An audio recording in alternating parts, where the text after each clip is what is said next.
Tahap kesedaran yang rendah dan sering dianggap sebagai demam biasa antara faktor masalah kesihatan seperti influenza mudah dijangkiti sama ada dalam kalangan kanak-kanak maupun dewasa. Influenza yang merupakan sejenis penyakit berjangkit mampu memberikan masalah keradangan pada saluran pernafasan yang disebabkan virus ini. Berdasarkan berita yang dikeluarkan Akhbar Harian Metro pada 3 Julai 2022, ia melaporkan bahawa kes jangkitan saluran pernafasan di Johor meningkat sebanyak 1,188 kes direkodkan sejak 27 Jun lalu.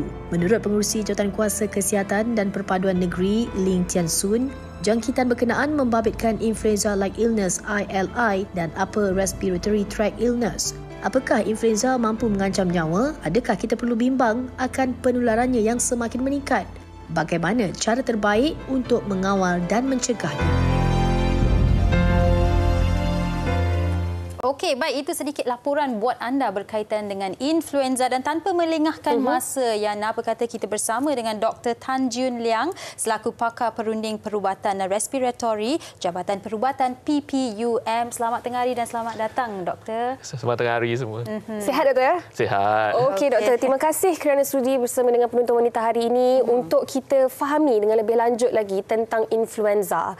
Okey, mungkin sekarang ni isu berkenaan dengan influenza ni pun menarik minat ramai orang sebab ialah kita dengan keadaan pandemik dengan COVID-19 dan sebagainya. Tetapi sebagai mukadimah permulaannya mungkin doktor nak ceritakan apa antara jenis-jenis influenza dan apa yang common ataupun yang menjadi kebiasaan yang dihidapi oleh masyarakat. Sebenarnya penyakit influenza ni dah lama, bukan penyakit baru. Kalau saya ingat dalam 1950-an dah start ada penyakit ni. Dan ada pernah jadi wabak juga macam COVID. Cuma sekarang ni isu COVID jadi hangat. Jadi isu influenza ni jadi tone down. Jadi tak ramai yang pay attention tu. So tapi kalau kita tengok sebelum COVID ni, virus jangkitan kuman virus yang paling common ialah influenza. In fact kalau kita tengok kadang-kadang kita tengok dalam surat khabar memang nampak H1N1, H3N2. Ini antara contoh-contoh penyakit influenza. Dia ada yang paling common influenza A dengan influenza B. Influenza A ni kebanyakannya dia jangkit daripada haiwan. Contohnya daripada burung, ayam. Dia virus ni lompat daripada haiwan dan jangkiti manusia. Influenza B ni lebih pada manusia. So dua ni yang antara yang kita kata yang paling common. Of course kalau you tengok kadang-kadang ada yang laporkan influenza C, influenza D, tapi yang tu lebih pada yang haiwan, bukan yang manusia. Okey, baik. Dan mungkin doktor, seperti yang doktor katakanlah, influenza ni dah bertahun-tahun ada. Macam saya sendiri yang kalau boleh kongsikan. Sebab tu saya 16 tahun dulu saya pun kena H1N1. Tapi mungkin ramai juga sentiasa dengar influenza tapi tidak tahu betapa bahayanya influenza ni. Jadi tahapnya doktor, adakah ia sangat bahaya dan bila sebenarnya ia menjadi sangat bahaya? Penyakit ni jangkitan kuman virus. Dia macam COVID juga. So, bila seseorang tu jangkiti kuman influenza, dia akan sakit, demam, sakit badan, sakit kepala, batuk, sakit tekak. Sampai lebih kurang sama dengan COVID. Tapi untuk individu yang risiko tinggi, contohnya ada penyakit jantung, penyakit diabetes, penyakit buah pinggang, ataupun orang yang obes, terlebih berat, orang tua lebih 65 tahun, ada budak-budak kurang dari 5 tahun sebab daya tahan immune system tu kira lemah, lebih lemah berbanding dengan orang biasa. Jadi dia punya risiko untuk kematian tu lebih tinggi. Okey, baik. Dan doktor, ada beza ataupun tidak untuk mereka yang pernah menghidapi COVID kan, berkemungkinan akan menghidapi long COVID juga. Jadi ada tak perbezaan antara gejala-gejala long COVID dan juga influenza? Ada beza ataupun tidak? Simptom long COVID lebih pada kita kata batuk berpanjangan, susah nafas dan kadang-kadang letih. Untuk influenza dia lebih pada kita kata simptom dia lebih acute. Terus terjadi. So maksudnya hari ini sihat, esok tiba-tiba ada simptom-simptom yang saya cerita tadi. So dan simptom influenza ni dia tidak berpanjangan. Dia tak macam COVID. COVID dah sembuh tapi simptom tu ada lagi sampai 6 bulan, setahun. Influenza bila dah dirawati, mungkin seminggu lepas tu dah sihat.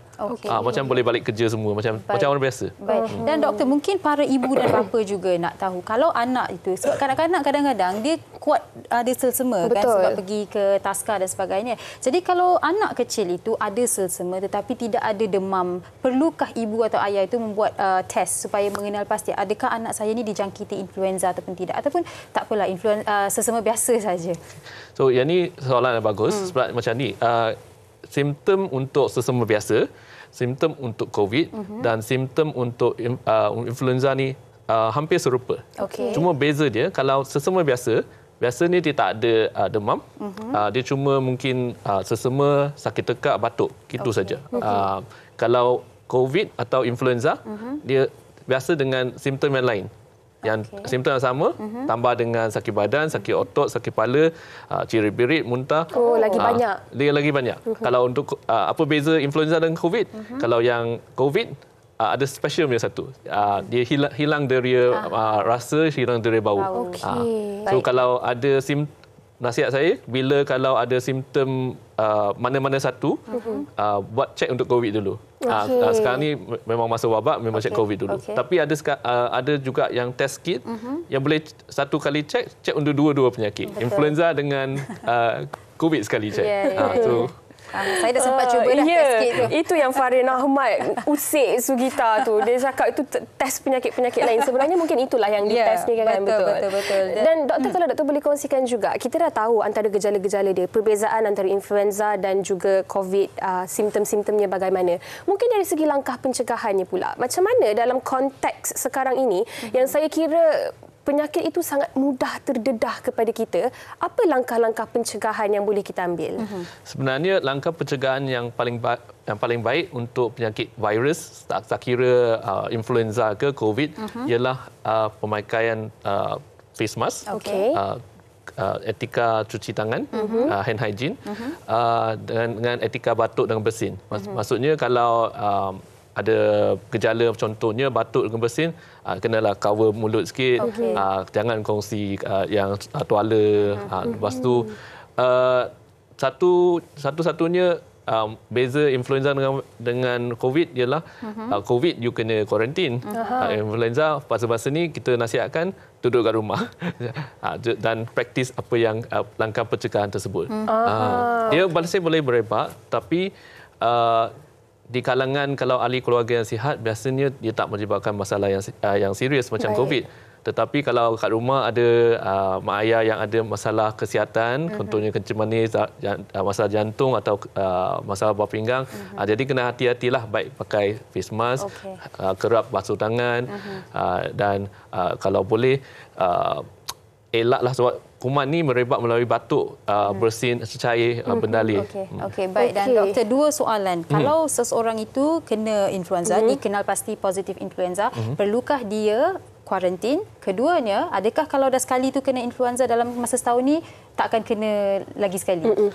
So soalan yang bagus. So dari segi macam saya kata tadi, kuarantin ni sekiranya kalau pesakit ni keadaan influenza dia teruk sampai masuk hospital. Bila dekat hospital, sebab kita kena jaga pesakit lain juga. So kebanyakan pesakit masuk ward ni pesakit yang ada berpenyakit. So jadi pesakit ni bila dapat kesan ada jangkitan kuman influenza, kita akan kuarantin dia dalam ward. Tapi kalau untuk pesakit individu yang ada simptom yang ringan, dia boleh dapat rawatan dekat klinik dan duduk kat rumah. Kita biasa nasihatkan tak payah kuarantin, tapi jauhkan tempat yang sesak, penuh sesak. Dan kalau dah kena sekali tu? Kalau dah kena sekali tu, masih peluang kena lagi. Dia tak macam COVID. Sebab COVID sekarang kalau you dah ambil vaksin, tak kira Omicron ke, Delta ke, Alpha ke, vaksin dapat cover. Untuk influenza ni, dia banyak jenis. So macam yang Sugi kata tadi, H1N1 salah satu, H3N2 salah satu, H2N2 salah satu. So mungkin kali ni you kena H1N1, tahun depan atau bulan depan you kena H3N2. So macam varian yang berbeza. Yes, varian yang berbeza. So dia kadang-kadang datang daripada binatang yang berlainan. Contohnya kali ini datang daripada ayam. Next time datang daripada burung. So jadi dia kuman ni dia virus ni dia beza-beza sikit. Okey, baik. Dan doktor, macam mana pula untuk kita meningkatkan imuniti badan kita supaya antibodi badan kita kuat? Dan adakah berbeza untuk kanak-kanak dan juga orang dewasa? Macam mana kita nak meningkatkan imuniti kita? Sebenarnya soalan macam ni dia untuk meningkatkan imuniti ni secara general, biasa pemakanan sihat, senaman, yang tu kira benda yang basic. Tetapi kalau dari segi secara pasif kita nak improve immune system, biasanya kita kena ambil vaksin influenza. Vaksin influenza ni dia beza sikit dengan vaksin COVID. Satu kali injection vaksin influenza, dia dapat 4 jenis varian.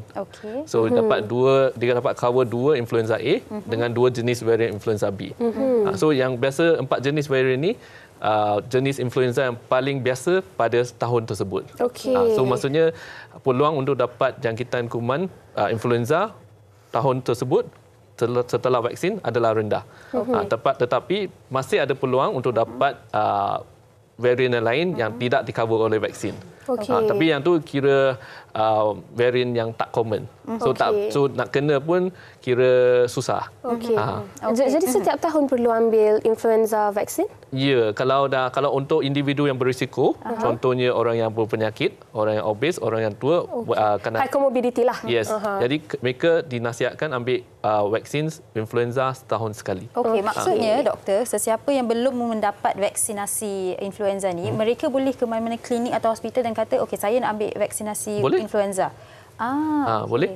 Dan vaksin ni dah ada di pasaran dah sangat lama. In fact kalau you tengok untuk individu yang pergi umrah, pergi haji, salah satu vaksin ialah vaksin influenza. Betul. Sebab influenza ni kebanyakan jadi pada musim sejuk. Negara kita tak ada musim sejuk, hari-hari panas. Tetapi kadang-kadang ada musim tenggujur, sejuk sikit, jadi virus tu jadi lebih. So ada setengah-setengah bulan memang kita nampak banyak sikit kes. Contohnya sekarang, bulan Julai, Ogos, September kadang-kadang lebih banyak. Ataupun musim tenggujur akhir tahun, bulan 11, 12, bulan 1, kita nampak kes naik banyak. Okey. Baik. Dan doktor, biasanya kan influenza ni tempoh kita menghidapi influenza ni biasanya berapa lama, dan kalau melebihi tempoh berapa lama yang perlu kita risau lebih lagi? Okey. Virus ni malangnya bila dah kena jangkitan, sebenarnya dia dah start merebak. So maksudnya bila you ada symptoms, virus tu mungkin dah dalam badan kamu sehari sebelum tu. So jadi dia ada rawatan antiviral yang khas. Kalau dia dapat detect dalam 72 jam masa symptoms terjadi, dia boleh ambil antiviral dan dia boleh kurangkan tahap keseterukan jangkitan kamu, dan peluang sembuh tu lebih tinggi. So biasanya pesakit yang masuk hospital, masuk kat ward, kalau dia ada detect, kita suspek influenza ke atau kita dapat detect dia ada influenza, kita akan bagi dia antiviral. Okey, baik. Dan doktor, mungkin sekali lagi doktor boleh kongsikan berkaitan dengan simptom-simptom perbezaannya bagi COVID, influenza, dan kalau katakan selsema biasa. Mungkin ada yang masih tertanya-tanya, kalau COVID kadang-kadang tak ada simptom tapi positif. Kalau influenza boleh ke? Kalau tak ada simptom saya cek positif, boleh ke? Influenza ni jarang sekali kalau tak ada simptom dia positif. Kecuali untuk kanak-kanak ataupun orang tua. So biasanya kalau tahap imunisasi imun sistem tu tak sekuat yang orang dewasa, demam tu takkan terjadi. So tapi saya boleh kata hampir setiap kes influenza dia ada setengah-setengah simptom, tapi tak semestinya mesti ada, contohnya demam, baru cakap dia ada influenza. So masih berpeluang dapat, tetapi dia takkan totally tak ada simptom. Okey, baik. Dan doktor, sedikit mungkin dari sudut pandangan untuk ibu-ibu mengandung, adakah lebih berisiko sekiranya mereka terkena influenza dan sebagainya? Ya, memang betul. So kalau ibu mengandung yang terkena influenza, dia boleh menyebabkan janin pramatang. So boleh bersalin lebih awal. Kadang-kadang pun boleh menyebabkan jangkitan kuman hingga kepada baby dalam kandungan. So jadi kalau ikut recommendation daripada Pertubuhan Kesihatan Sedunia WHO, memang disarankan ibu mengandung ambil vaksin influenza masa mengandung. Even kalau yang kat Malaysia kita kata ada guideline, garis panduan yang untuk sesiapa orang dewasa mana yang perlu influenza ni, salah satu golongan dia ibu mengandung dan of course orang yang berisiko lah. Okey, baik. Banyak dikongsikan oleh Dr. Tan Jun Liang. Terima kasih doktor. Yang pasti kita harus sentiasa monitor tahap kesihatan kita dan ambil tahu apa antara simptomnya seperti yang doktor dah kongsikan. Ambillah langkah-langkah yang perlu diambil. Betul, dan antara etika batuk yang saya belajar juga adalah jangan batuk ataupun bersin tutup menggunakan tapak tangan. Mungkin boleh begini, bersin dan batuk di sini supaya kalau tapak tangan ni, betul kita dah ni, betul kita lap-lap, lepas tu kita pergi pegang semua tempat yang lain, jangan. Lebih merebak virus tu tadi. Okey, baik. Terima kasih sekali lagi kepada doktor dan kepada anda.